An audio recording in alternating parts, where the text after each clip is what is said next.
Mulai. Bismillahirrahmanirrahim. Assalamualaikum warahmatullahi wabarakatuh.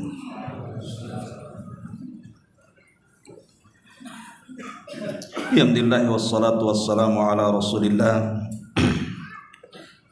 wa ala alihi wa sahbihi wa mawalah wa la hawla wa la quwwata illa billahi wa ba'd. Alhamdulillah, di malam ini kita kembali duduk di rumah daripada rumah-rumah Allah Subhanahu wa ta'ala. Salawat dan juga salam tetap kita hadiahkan kepada Rasul kita Nabi besar Muhammad sallallahu alaihi wa ala alihi wasallam. Kita lanjutkan kembali kajian kita, masih membahas tafsir singkat dari surah Al-Mulk, dan kita masuk pada ayat 12 dan seterusnya. A'udzubillahi minasyaitonirrajim. Bismillahirrahmanirrahim. Innal ladzina yakhshawna rabbahum bil ghaibi lahum maghfiratun wa ajrun kabir. Wa asirru qawlakum aw ijharu bi innahu alimun bidzatis sudur. Ala ya'lamu man khalaqa wa huwal latiful khabir. Sesungguhnya orang-orang yang takut kepada Rabb-nya, yang tidak terlihat oleh mereka, mereka akan memperoleh ampunan dan pahala yang sangat besar. Dan rahasiakanlah perkataanmu atau nyatakanlah, sungguh Dia Maha mengetahui atas segala isi hatinya. Apakah pantas Allah yang menciptakan itu tidak mengetahui, sementara Dia Maha halus dan Zat yang Maha mengetahui segalanya. Ma'asyiral muslimin wal muslimat rahimani wa rahimakumullah. Ayat sebelumnya menjelaskan tentang kondisi orang-orang kafir dan azab yang disediakan oleh Allah Subhanahu wa ta'ala dengan neraka yang menyala-nyala. Dan kebiasaan Al-Quran, kalau disebutkan tentang akibat orang-orang kafir, maka akan disebutkan juga akibat orang-orang yang beriman.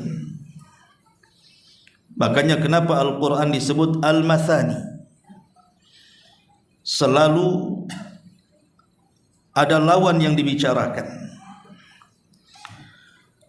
Lah dalam ayat ke-12 dari surah Al-Mulk ini menjelaskan kepada kita tentang akibat dan balasan orang-orang yang beriman kepada Allah Subhanahu wa ta'ala.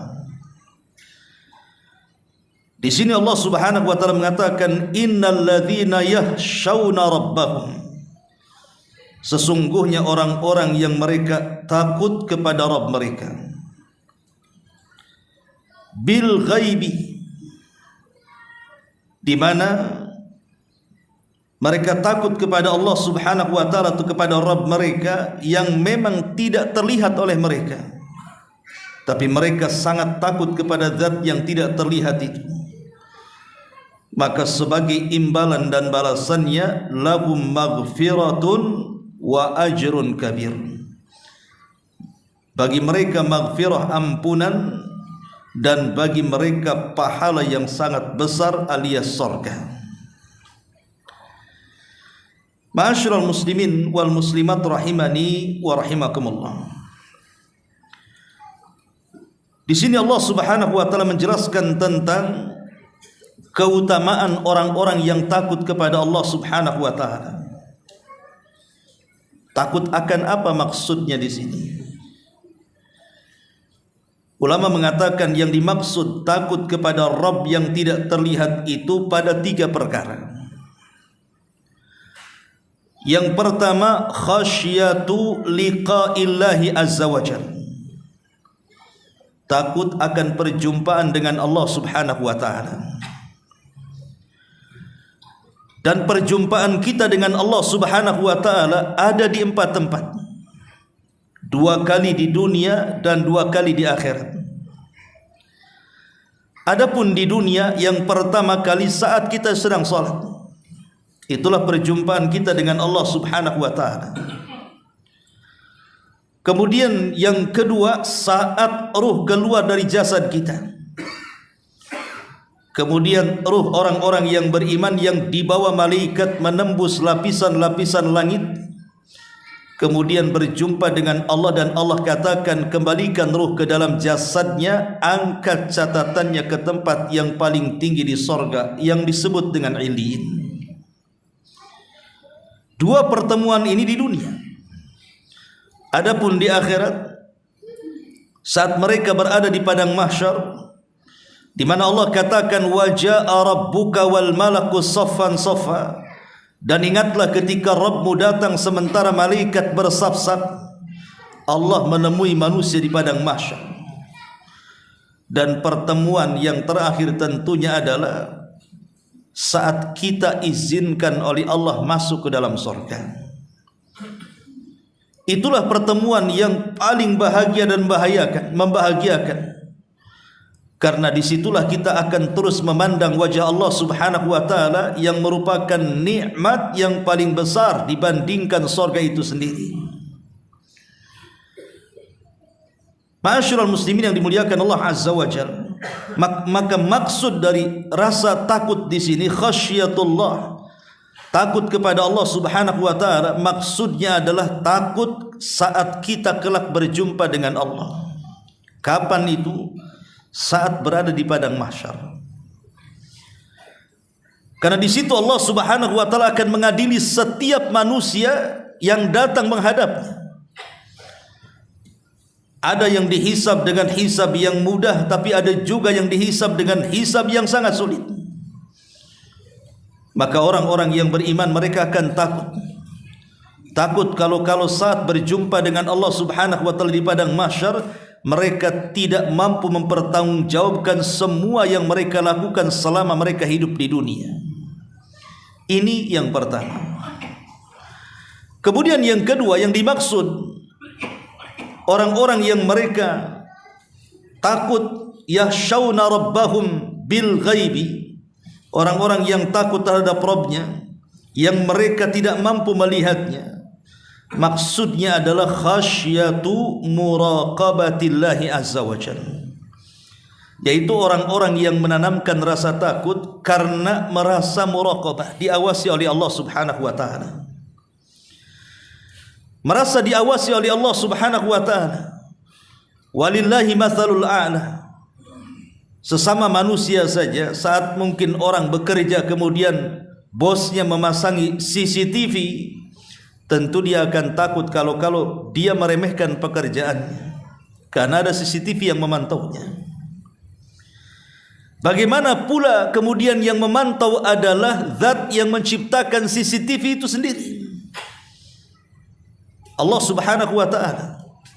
Maka orang-orang yang senantiasa muraqabah, menanamkan bahwa dirinya sedang diawasi oleh Allah Subhanahu wa taala, maka akan timbul perasaan takutnya di sini. Ini yang kedua. Dan yang ketiga, dan ini yang paling a'zam, yang paling agung adalah khasyatu al-musyahadah. Rasa takut seolah-olah kita betul-betul menghadap atau melihat Allah Subhanahu wa taala, dan ini tingkat ihsan yang paling tinggi. Karena ketika Nabi SAW ditanya soal ihsan oleh Jibril, apa kata Rasul? An ta'budallaha ka'annaka tarah. Engkau beribadah kepada Allah Subhanahu wa taala seolah-olah engkau melihat Allah. Seolah-olah engkau melihat Allah. Kalau kita beribadah kepada Allah seolah-olah kita melihat Allah, tentu akan muncul perasaan takut yang membawa kepada khusyuk. atau seolah-olah melihat sorga, atau seolah-olah melihat neraka. Walaupun kita tidak pernah melihat sorga dan neraka, tapi kalau kita bisa membayangkan seolah-olah kita sedang menghadap neraka, tentu dia takut untuk bermaksiat kepada Allah Azza wa Jalla. Atau seolah-olah kemudian dia melihat sorga, tentu dia tidak akan berani meninggalkan perintah Allah Subhanahu wa ta'ala. Ma'asyiral muslimin yang dimuliakan Allah Azza wa Jalla, itulah makna alladzina yakhshawna rabbahum bil ghaibi, orang-orang yang takut akan Rabb mereka sekalipun mereka tidak mampu melihatnya. Ma'asyiral muslimin yang dimuliakan Allah Subhanahu wa ta'ala, al-khasyah itu beda dengan al-khawfu, walaupun bahasa Arabnya sama. Secara penerjemahan al-khawfu ya takut, al-khasyah itu juga takut. Tetapi ulama membedakan bahwa kalimat khasyah itu maksudnya takut yang diiringi dengan ilmu, dan takut yang diiringi dengan pengagungan kita kepada Allah Subhanahu wa ta'ala, itu disebut khasyah artinya. Makanya kenapa semakin dalam pengetahuan manusia kepada Allah, maka semakin takut dia kepada Allah Subhanahu wa ta'ala.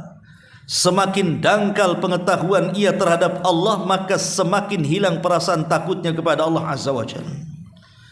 Dari sini Allah Subhanahu wa ta'ala mengatakan, innama yakhshallah min ibadihil ulama. Orang-orang yang takut merekalah para ulama. Lihat bahasanya, innama yakhsha, bukan innama yakhaf. Karena khasyah itu diiringi dengan pengetahuan. Makanya manusia yang paling tahu tentang Allah siapa? Rasulullah sallallahu alaihi wasallam. Itulah manusia yang paling tahu tentang Allah. Karena Nabi sallallahu alaihi wasallam adalah manusia yang paling tahu tentang Allah, maka dia manusia yang paling takut dengan Allah Subhanahu wa taala. Makanya Rasul mengatakan di hadapan para sahabat, inni la akhsyakum lillah wa la atqakum lahu. Sesungguhnya aku orang yang paling takut kepada Allah dan yang paling bertakwa kepada Allah dari kalian.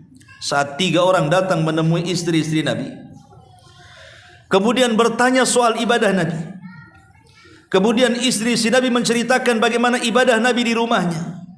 Ka'annahum taqalun, mereka menganggap ibadahnya Nabi itu masih sedikit.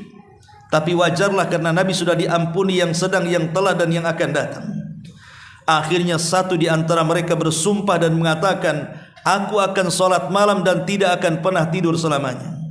Yang satu mengatakan, aku akan berpuasa dan tidak akan batal selamanya. Yang satu mengatakan, aku tidak akan menikah dengan seorang wanita dan aku habiskan hidupku untuk ibadah selamanya.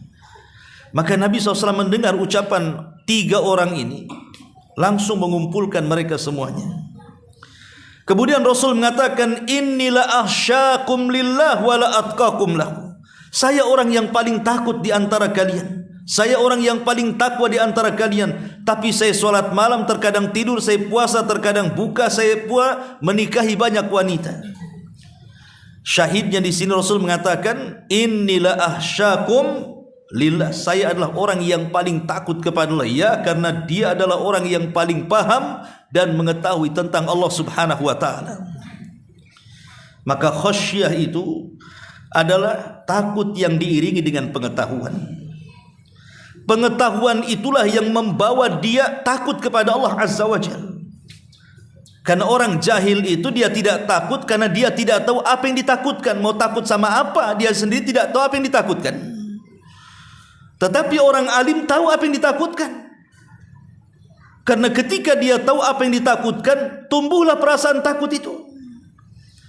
Maka di sini Allah mengatakan, innama yakhshallah min innama alladzina yakhshawna rabbahum bil ghaibi. Orang-orang yang mereka dipenuhi dengan khasyah, perasaan takut kepada Allah walaupun mereka tidak sanggup melihatnya. Perhatikan bahasa Quran. Allah Subhanahu wa ta'ala ketika menyebut kalimat yakhshawna, Allah tidak mengatakan khasyaw, fi'lul madhi, tetapi Allah menggunakan fi'lul mudhari. Karena ada bedanya. Kenapa Allah tidak menggunakan fi'lul madhi tapi menggunakan fi'lul mudhari dalam bahasa Arab? Karena faedah daripada fi'lul mudhari adalah yufidud daimumah, memiliki faedah terus menerus. Artinya orang-orang yang mereka terus menerus, gitu maksudnya, terus menerus memiliki rasa takut kepada Rabb mereka, baik saat mereka berdiri, baik saat mereka duduk, baik saat mereka berbaring. Mereka senantiasa takut kepada Allah Subhanahu wa ta'ala. Baik saat sendirian, baik saat rame-rame, mereka menanamkan perasaan takut kepada Allah Azza wa Jalla. Baik ketika seseorang menampakkan ataupun menyembunyikan, wa asirru qaulakum awijharu bi, tetap mereka takut kepada Allah Subhanahu wa ta'ala. Itulah sifat-sifat orang-orang yang mereka akan mendapatkan ampunan dan juga pahala yang besar berupa surga dari Allah Subhanahu wa ta'ala. Lahum maghfiratu wa ajrun kabir. Alladzina yakhshawna rabbahum, orang-orang yang mereka takut kepada Rabb mereka. Takut, yang dimaksud takut di sini sebagian ahli tafsir mengatakan takut akan dosa-dosa.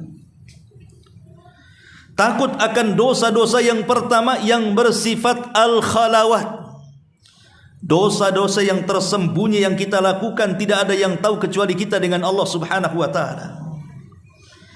Karena dosa yang dilakukan tidak terang-terangan ini membahayakan pahala kita. Nanti pada hari kiamat akan datang manusia dihadapkan kepada Allah Subhanahu wa ta'ala membawa pahala sebesar gunung Tihama. Tiba-tiba faja'alaha haba'an manthura, Allah hilangkan tu pahalanya, tidak tersisa sama sekali. Kemudian para sahabat bertanya, kenapa bisa dihilangkan pahala sebesar gunung Tihamah itu wahai Rasul? Maka Rasul mengatakan, karena mereka idza khalau bimaharimillahi intahakuha, kalau mereka bersendirian dan di hadapan mereka terdapat keharaman-keharaman Allah Subhanahu wa ta'ala, intahakuha, mereka pun merobek keharaman itu, mereka pun menerjang keharaman itu, karena dia mengira bahwa tidak ada yang tahu apa yang ia perbuat selama ini dari maksiat-maksiat yang tersembunyi.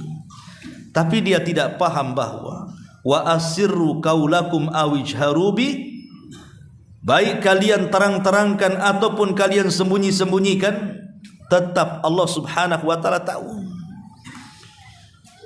Makanya maksudnya orang-orang yang takut kepada Rabb mereka adalah orang-orang yang takut ketika mereka terkena dosa-dosa khalawat, dosa-dosa yang tidak ada yang tahu kecuali kita dengan Allah Subhanahu wa ta'ala.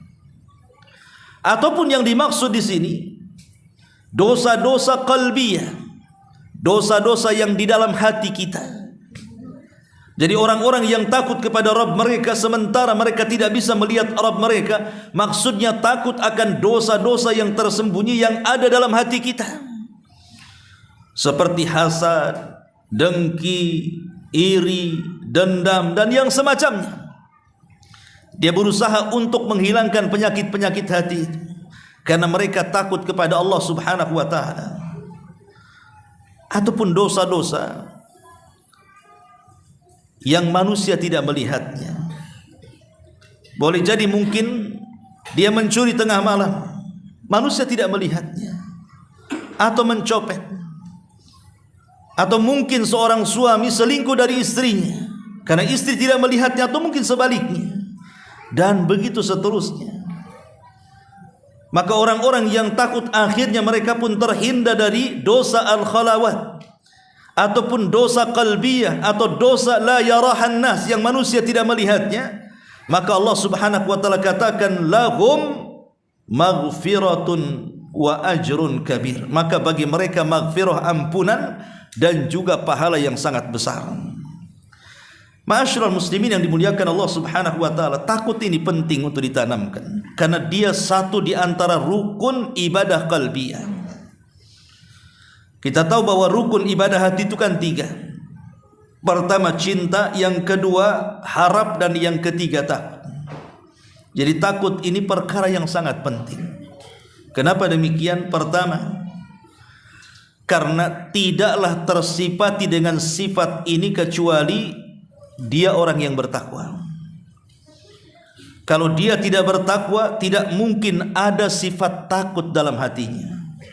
Makanya Rasul mengatakan, innila ahsyakum lillahi wala atqakum. Saya orang yang paling takut di antara kalian dan paling bertakwa. Rasul mengiringkan kalimat takut dengan takwa di sini. Kenapa? Karena sifat takut tidak mungkin dimiliki kecuali orang-orang yang bertakwa. Yang kedua, takut ini bisa menjauhkan kita dari segala macam maksiat. Kalau orang tidak memiliki rasa takut, akan diterjang banyak maksiat. Baik maksiat terang-terangan ataupun maksiat tersembunyi-sembunyi, pasti akan diterjang dia, karena dia tidak punya rasa takut kepada Allah Subhanahu wa taala. Dan yang ketiga, takut itu menyebabkan datangnya keikhlasan. Karena hanya orang yang takut itulah yang ikhlas. Tapi sebaliknya, orang yang tidak takut selamanya tidak akan ikhlas. Boleh jadi dia sum'ah, boleh jadi dia riya, boleh jadi dia takabur dan ujub. Tetapi ketika dia memiliki rasa takut, maka tumbuhlah perasaan ikhlas itu. An ta'budallaha ka'annaka tarahu fa illam takun tarahu fa innahu yara. Ma'asyiral muslimin yang dimuliakan Allah Subhanahu wa taala, tentu takut ini ada macam-macamnya. Pertama, ada takut yang disebut dengan mahmudah, dan yang kedua ada takut yang disebut dengan madhmumah. Jadi ada takut yang sifatnya terpuji, tapi ada juga takut yang sifatnya tercela. Adapun takut yang sifatnya terpuji itulah khasyatullah. Perasaan takut kita kepada Allah Subhanahu wa taala. Akhirnya dengan takut itu kita semangat beribadah. Dengan takut itu akhirnya lari dari kemaksiatan kepada Allah Azza wa Jal. Dan dia berusaha untuk mencari redha dan juga pahala Allah Subhanahu wa ta'ala. Tapi di sana ada takut yang tercela, takut yang diberikan kepada selain Allah Subhanahu wa ta'ala, takut yang diberikan kepada selain Allah Azza wa Jal. Akhirnya kemudian dengan takut yang diberikan kepada selain Allah Subhanahu wa taala ini mengakibatkan akhirnya al-qunut wal yas, putus asa dia. Dan bahkan bisa menjerumuskan kepada kesyirikan kan. Orang yang takut kepada selain Allah Subhanahu wa taala bisa menjerumuskan kepada kesyirikan. Dahulu di zaman jahiliyah, apabila lewat di sebuah tempat yang menyeramkan, maka mereka akan permisi di tempat itu kepada pemimpin tempat itu, kepada sayyidnya kaum tempat itu. Padahal menakut-nakuti itu adalah jin. Pokoknya orang-orang jahiliyah itu seperti itu. Kalau lewat saja, mereka akan permisi kepada tuan pemilik tempat lembah itu. Saya pikir yang seperti ini hanya ada di zaman jahiliyah. Rupanya ada juga di zaman sekarang yang suka permisi-permisi ke tempat gelap kan. Ada pohon agak angker, permisi mbah mau lewat. Ada yang seperti itu, ada. Kalau naik motor di klakson, tit gitu ya, lewat gitu ya. Untuk apa permisi? Coba kalau seandainya ada jawaban, permisi, ya kira-kira makin takut atau makin berani? Makin ngacir lah dan itu. Nggak perlu takut, makanya kemudian ajaran itu dihapuskan oleh Nabi. Kata Nabi SAW, idza nazala manzilan, kalau engkau singgah di sebuah tempat yang nampaknya angker tempat itu, maka Rasul mengatakan, katakan a'udzu bikalimatillahi tammati min syarri ma khalaq. Kata Rasul, lam yadurrahu hatta yartahil min manzilihi dzalik. Maka tidak ada yang memadaratkan dia sampai dia melintasi tempat itu. Ya, makanya di sini itulah takut tercela, takut kepada selain Allah Azza wa Jalla. Bisa dampaknya kepada kesyirikan.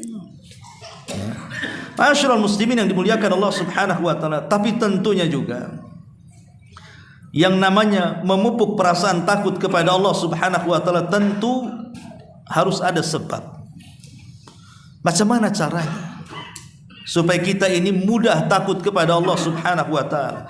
Ya tadi yang pertama adalah belajar, menuntut ilmu, hadir di majelis ta'lim. Karena takut itu tidak mungkin muncul kecuali karena ilmu. Innama yakhshallah min ibadihil ulama. Sesungguhnya orang-orang yang takut merekalah para ulama, merekalah orang-orang yang memiliki pengetahuan. Maka kalau ingin memupuk perasaan takut, berbanyaklah hadir di majelis ilmu. Maka takut itu akan datang kepada kita. Kemudian yang kedua, salatul laili. Biasakan salat malam. Biasakan salat malam. Nabi SAW sampai mengatakan, wa rajulun dzakarallaha khalian fafadat aina. Ketika menyebutkan 7 orang yang akan mendapatkan naungan arsy di hari yang tidak ada naungan kecuali naungan Allah Subhanahu wa taala, salah satunya adalah wa rajulun dzakarallaha khalian fafadat aina. Seorang laki-laki yang berzikir kepada Allah tengah malam. Tidak ada yang tahu kecuali dia dengan Allah Subhanahu wa taala, dan dia mampu meneteskan kedua air matanya. Merekalah ahli tahajud, ahli qiyamul lail. Kemudian yang ketiga, al-istima'u lil Qur'an. Orang-orang yang akan tumbuh perasaan takutnya adalah orang-orang yang suka membaca Al-Quran dan mendengarkan Al-Quran. Membaca dan mendengarkan Al-Quran. Makanya satu hari Nabi SAW memanggil Abdullah ibn Mas'ud radhiyallahu anhu. Kemudian mengatakan, wa ibnu ummi abdin iqra alayya al-Quran, bacakan Al-Quran kepadaku. Kata Abdullah ibn Mas'ud radhiyallahu an, ya Rasulullah, aqra'u alayka al-Quran wal Quranu unzila ilaika. Haruskah saya membaca Al-Quran kepadamu wahai Rasul, sementara Quran itu turun kepadamu? Kata Rasul, iqra, baca saja. Akhirnya Abdullah ibn Mas'ud pun membaca suratun Nisa sampai kepada ayat ke-41. Fa kaifa idza ji'na min kulli ummatin bi syahid wa ji'na bika ala haula'i syahida. Kata Nabi SAW, hasbuka ya ibn Mas'ud, cukup. Kata Abdullah ibn Mas'ud, aku lihat ketika Rasul mendongakkan wajahnya, maka kulihat banyak air mata yang bercucuran dari kedua matanya, karena rasa takutnya kepada Allah Subhanahu wa taala. Maka yang ketiga, perbanyak membaca Quran dan mendengarkannya. Kemudian yang keempat, tadzakkurul jannati wan nar.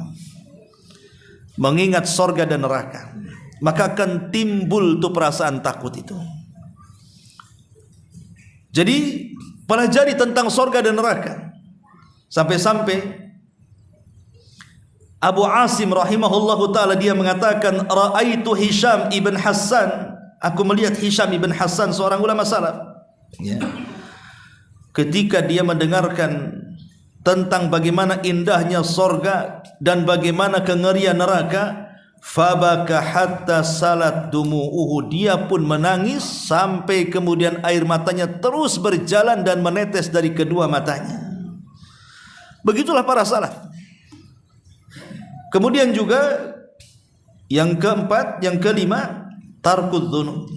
Kalau ingin memiliki perasaan takut kepada Allah, tinggalkan dosa.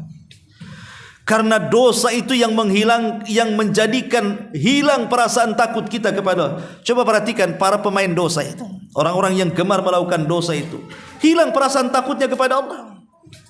Orang yang meninggalkan salat, kemudian terjerumus kepada khamar, kepada narkoba, kepada zina, kepada judi dan yang semacamnya, hilang perasaan takutnya.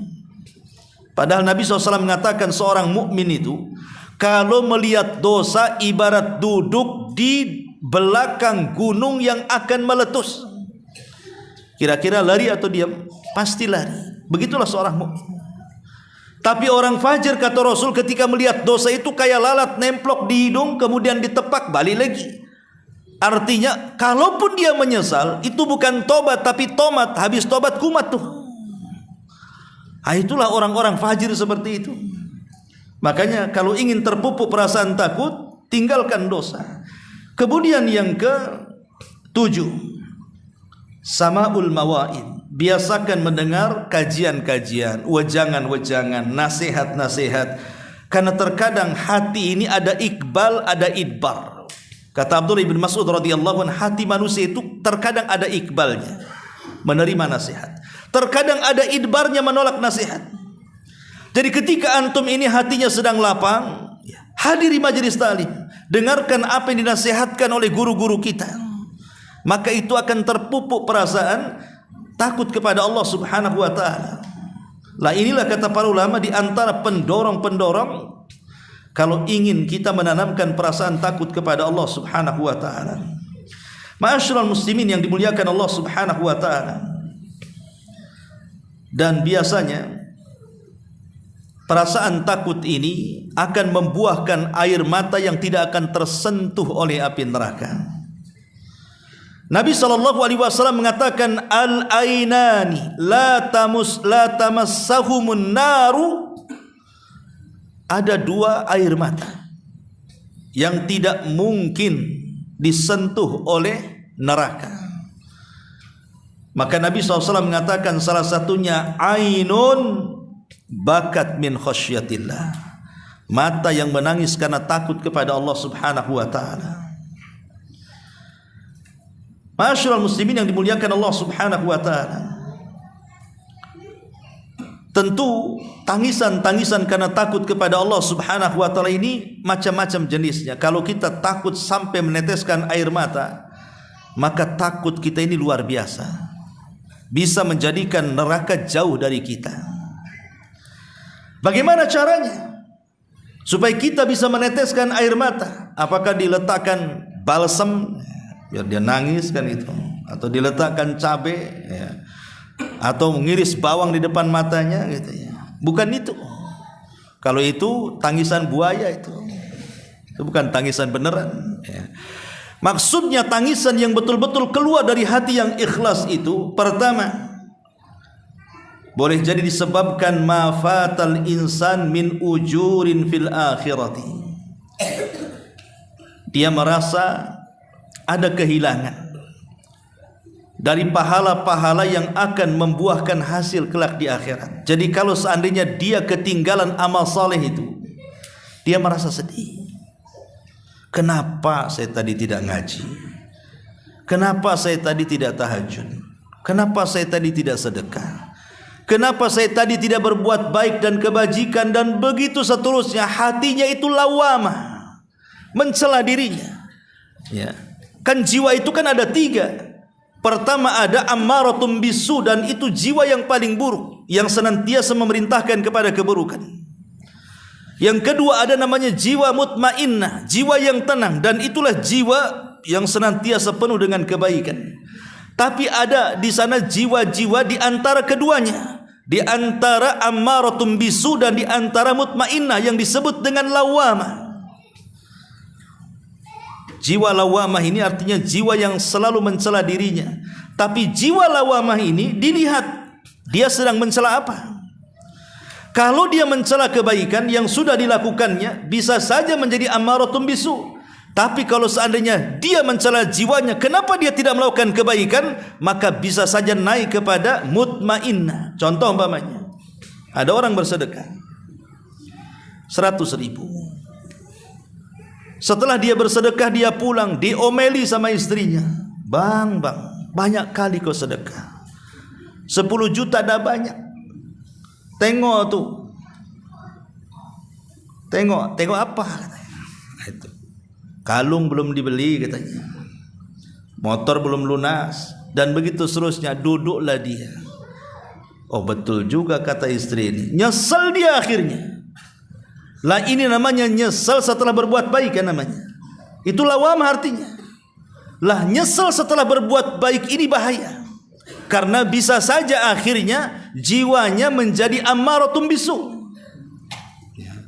Tapi ada yang sifat lawamahnya itu, kalau dia tidak melakukan kebaikan, dia salahkan dirinya. Kenapa aku tadi tidak ngaji? Coba aku ngaji tadi kan enak. Kenapa aku tidak ikut kerja bakti? Kenapa aku tidak berbuat baik? Kenapa aku tidak ini dan tidak itu? Lah kalau jiwanya mencela soal kebaikan yang luput pada dirinya, maka akan menimbulkan perasaan takut. Boleh jadi hatinya akan meningkat menjadi mutmainnah, penuh dengan kebaikan, penuh dengan rasa takut kepada Allah Subhanahu wa taala. Ini yang pertama. Atau sebab yang kedua, tadzakkur fuqara'il muslimin. Kita ingat saudara-saudara kita dari orang-orang yang fakir dan miskin atau orang-orang yang tertindas. Akhirnya kita menangis karena takut kepada Allah Azza wa Jalla. Melihat saudara kita yang ada di Gaza yang dibantai oleh Israel, pamannya kan. Melihat saudara kita yang terkena musibah, entah kena tsunami, kena gempa, kena gunung meletus, kena kebanjiran, kena puting beliung atau apalah namanya. Kita lihat di YouTube, akhirnya kita pula nangis. Nangis, ya. Itu tangisan itu karena takut kepada Allah Azza wa Jalla. Kenapa aku tidak bisa membantu mereka? Ini enggak, nangisnya itu kalau dengar lagu, oh lagunya ini rupanya menceritakan tentang kisah masa lalunya. Nangis dia. Kenapa aku tidak kawin sama dia? Kenapa sama si ini pula yang hitam katanya. Ini kan bahaya kawan ya. Jadi ada orang-orang yang kemudian ketika melihat orang-orang susah di berita di YouTube langsung dia terenyuh nangis dia. Itulah hati-hati yang lembut ikhwan. Karena dipenuhi dengan perasaan takut akhirnya dia mampu meneteskan air mata. Ataupun yang ketiga, dha'ful basar. Mungkin dia Allah takdirkan mungkin buta. Tadinya melihat. Kemudian dia buta. Atau mungkin tidak buta lah mungkin rabun gitu ya. Akhirnya dia tidak bisa membaca Quran lagi. Yang dulunya bisa membaca Quran akhirnya dia tidak bisa membaca Quran. Nangis dia kepada Allah Subhanahu wa taala. Maka sebelum buta dan sebelum Allah butakan, maka bersyukurlah akan nikmat melihat ini. Karena banyak orang-orang yang buta mereka tidak mampu beribadah seperti orang yang melihat. Ma'asyiral muslimin yang dimuliakan Allah Azza wa Jalla. Kemudian juga di antara sebab bisa meneteskan air mata karena takut kepada Allah Subhanahu wa taala adalah khasyatullah. Perasaan yang tinggi yang takut kepada Allah Subhanahu wa taala. Kalau dia tidak dimasukkan ke dalam sorga dan justru dimasukkan ke dalam neraka, akhirnya dia pun menangis. Itulah hati-hati yang dipenuhi dengan rasa takut kepada Allah Azza wa Jalla. Makanya di sini Allah Subhanahu wa taala mengatakan alladzina yakhshawna rabbahum bil ghaibi. Mereka orang-orang yang menanamkan takut kepada Rabb mereka sekalipun mereka tidak mampu melihat Rabbnya, maka Allah katakan lahum maghfiratun. Mereka akan mendapatkan maghfirah. Maghfirah itu bukan hanya sekedar ampunan ikhwan. Maghfirah itu maksudnya ampunan wasitru dan juga penghalang yang Allah atau tabir yang Allah berikan kepada kita sehingga aib kita tidak tampak di hadapan manusia. Itu makna maghfirah. Jadi kalau kita meminta ampun, pamannya kita mengatakan Rabbighfirli wali walidayya warhamhuma kama rabbayani shaghira. Rabbighfirli ya Allah ampunilah aku. Atau kita katakan astaghfirullahal azim, aku meminta ampun akan dosa-dosaku ya Rabb. Kalimat istighfar ini memiliki dua makna. Makna yang pertama, kita meminta kepada Allah Subhanahu wa taala agar aib kita tidak ditampakkan di hadapan manusia ketika di dunia dan juga di akhirat. Dan yang kedua, agar Allah tidak mengazab gara-gara dosa yang kita lakukan di dunia. Jadi makna maghfirah itu dua, ya. Pertama, Allah akan menutupi aib kita baik di dunia ataupun di akhirat.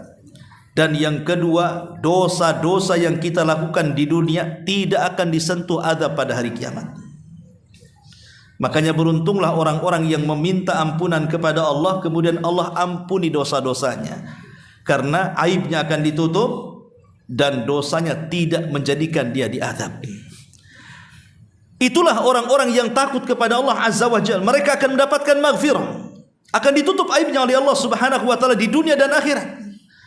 Karena begini ikhwatu fiddin, satu saja aib kita ditampakkan oleh Allah, itu malunya seumur hidup kita akan derita. Coba betapa banyak orang-orang yang dulunya hidup senang, tiba-tiba terbongkar aibnya. Contoh umpamanya, ada orang yang korupsi triliunan, tahu-tahu ketahuan Akhirnya dibongkar oleh Allah sampai kemudian viral kan itu, viral lah kan itu ya. Apa enggak malu dia? Maka dia berusaha untuk klarifikasi, aku enggak korupsi. Percuma juga.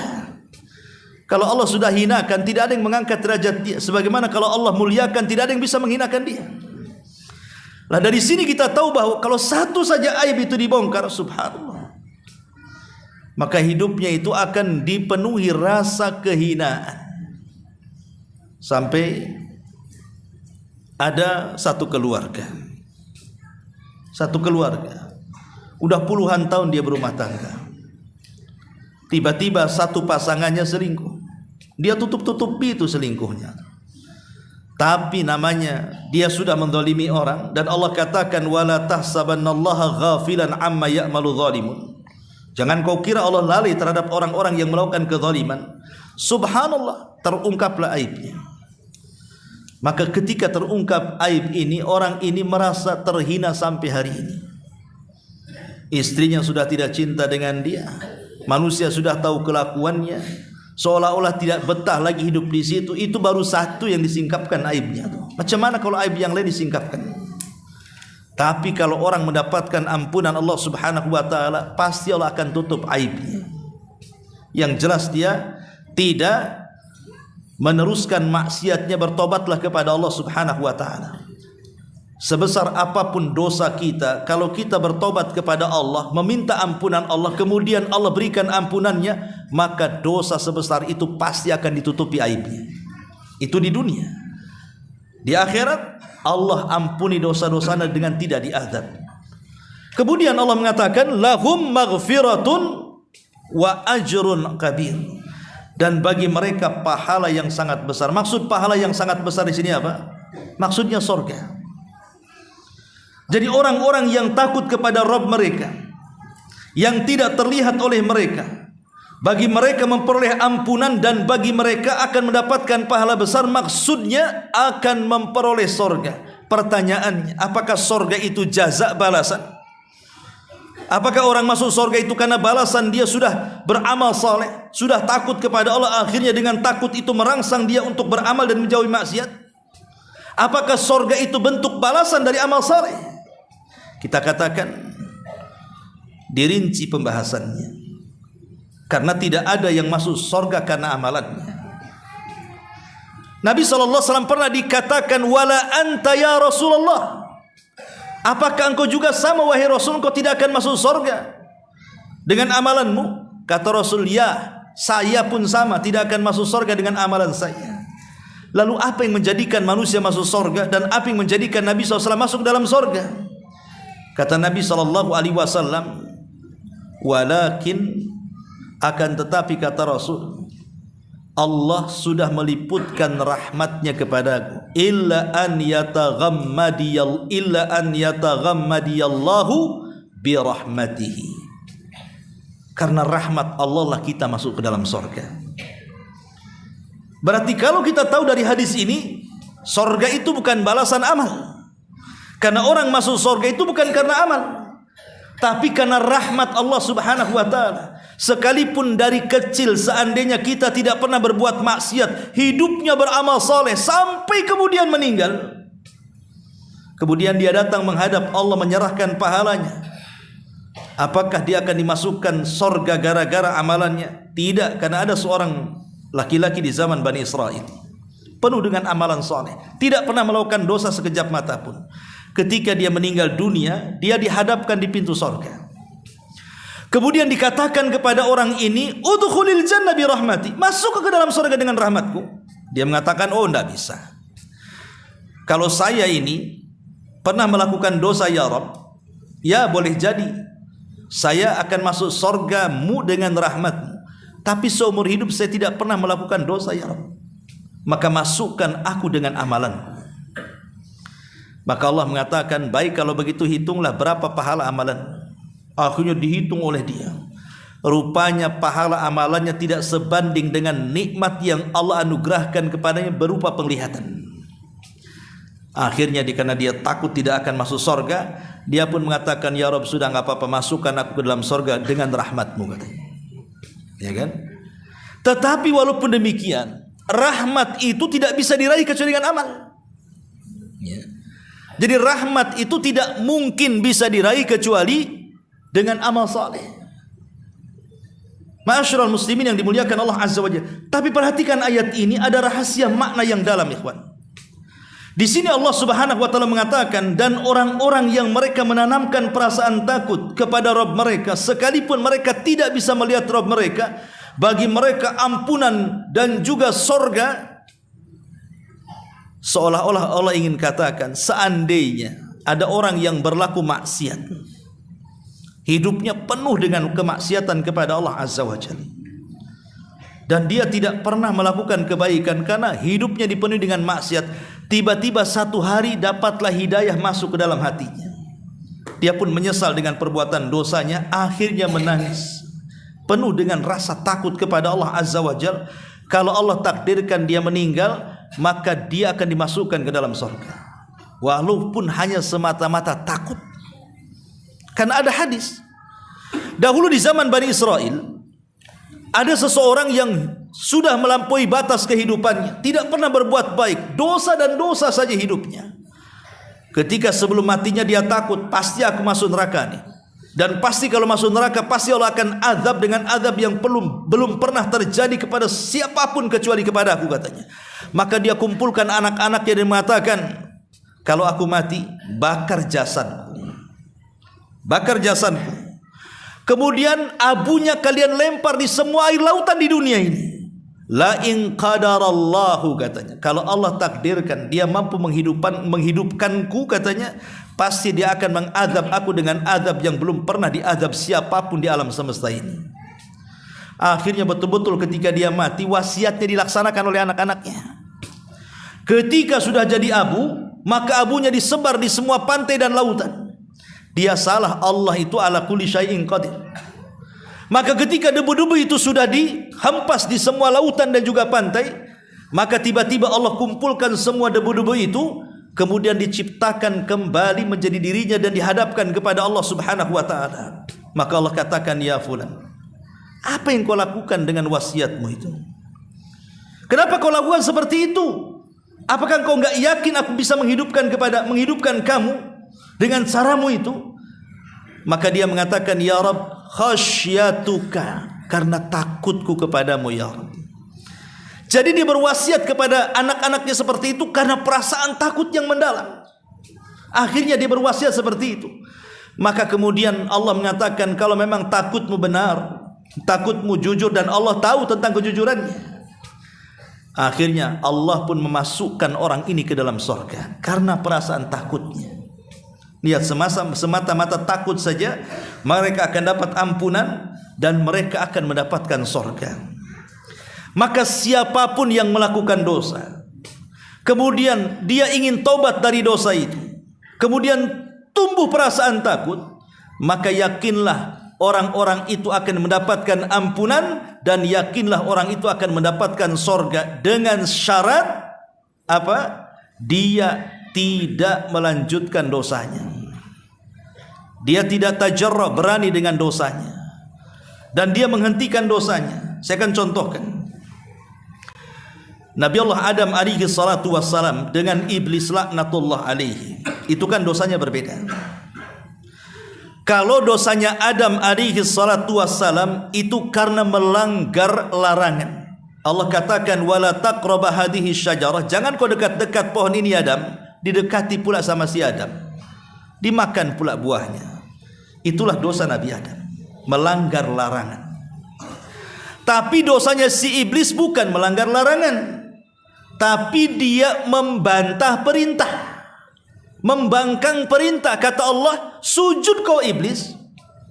Wa idh qala rabbuka lil malaikati isjudu li Adam fasajadu illa iblis. Ketika Allah menyuruh sujud, kau iblis tak mau sujud pula. Berarti dosa iblis itu apa? Membantah perintah. Karena dosa di dunia itu cuma dua, mungkin melanggar perintah ataupun mengerjakan yang diharamkan, kan begitu? Dosa itu cuma dua saja. Allah perintahkan sesuatu, antum langgar. Allah larang sesuatu, antum kerjakan. Ya. Itulah dosa, karena dari dua orang ini, dari dua makhluk ini. Iblis, kata Allah, sujud, tak mau sujud. Berarti dia melanggar perintah. Kemudian Allah mengatakan kepada Adam, jangan kau dekat-dekat ini ya Adam ya. Ini larangan loh ya. Diterjang pula larangan itu. Tapi lihat dua makhluk ini. Ketika Adam alaihi salatu wassalam, dia mengakui dosanya. Dia bertobat kepada Allah subhanahu wa ta'ala. Dia hentikan tobatnya karena takut kepada Allah azza wa jal. Fataba alaihi innahu huwa tawwabur rahim. Allah ampuni dosa-dosanya, Allah berikan maghfirahnya, dan Allah sediakan ajrun kabir, pahala yang sangat besar. Tapi iblis yatajarra, iblis kurang ajar.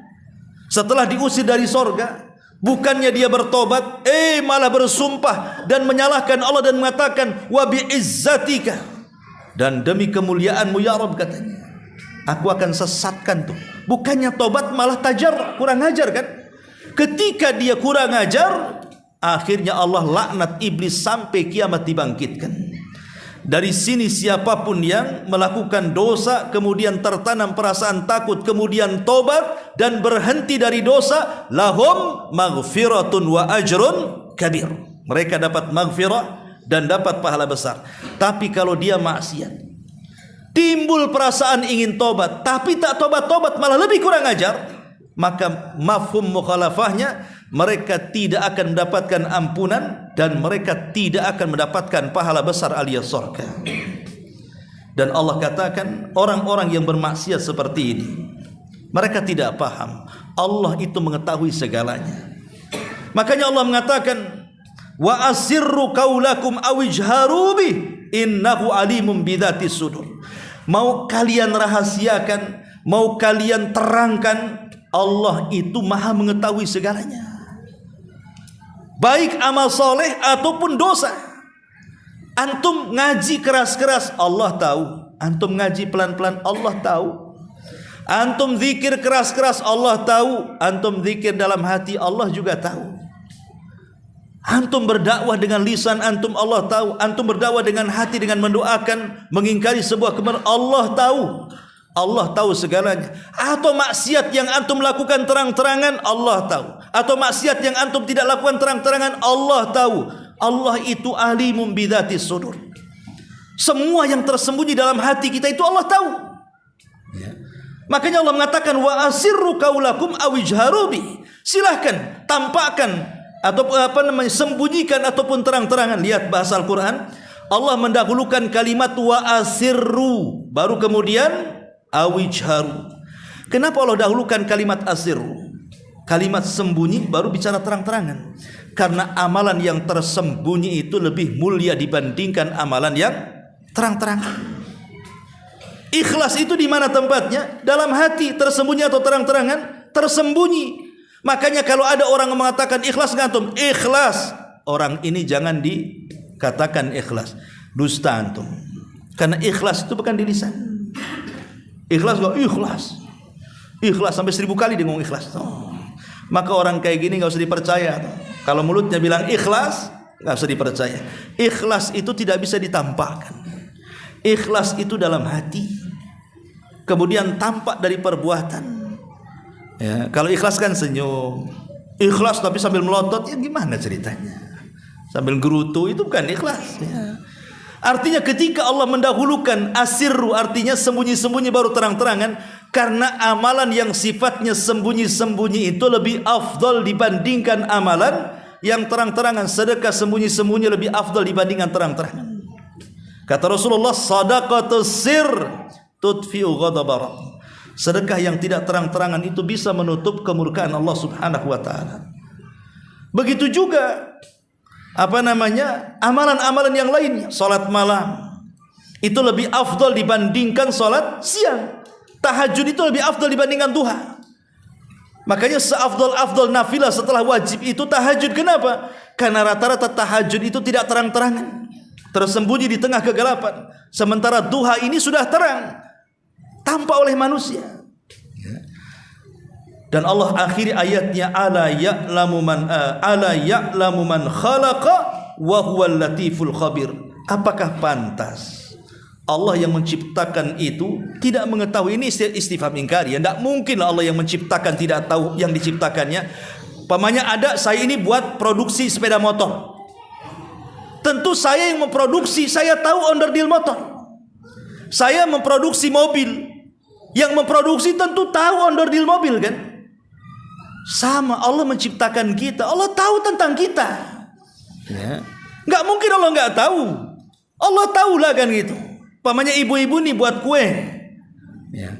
Pasti ibu-ibu tahu apa bahan kuenya, apa tepungnya, berapa campurannya. Ibu tahu karena ibu yang menciptakan kue itu kan. Maka siapapun yang menciptakan pasti dia tahu dengan ciptaannya. Walillahi matsalul a'la. Maka Allah Subhanahu wa taala jauh dibandingkan makhluknya. Allah tahu semuanya karena Allah yang menciptakan kita. Yang tersembunyi dari kita Allah tahu, yang terang-terangan dari kita Allah tahu. Ala ya'lamu man khalaqa wa huwa, karena dia zat yang maha halus. Maha halus. Al-Khabir. Al-Khabir ini lebih dalam dibandingkan Al-Alim. Karena alim itu yang tampak, tapi khabir itu yang tersembunyi. Seolah-olah Allah ingin mengatakan Allah maha tahu yang tersembunyi dalam dada-dada kalian, atau saat kalian bersembunyi dari manusia, Allah tahu karena dia Al-Khabir. Dan juga Al-Latif, maha lembut, selembut apapun Allah tahu.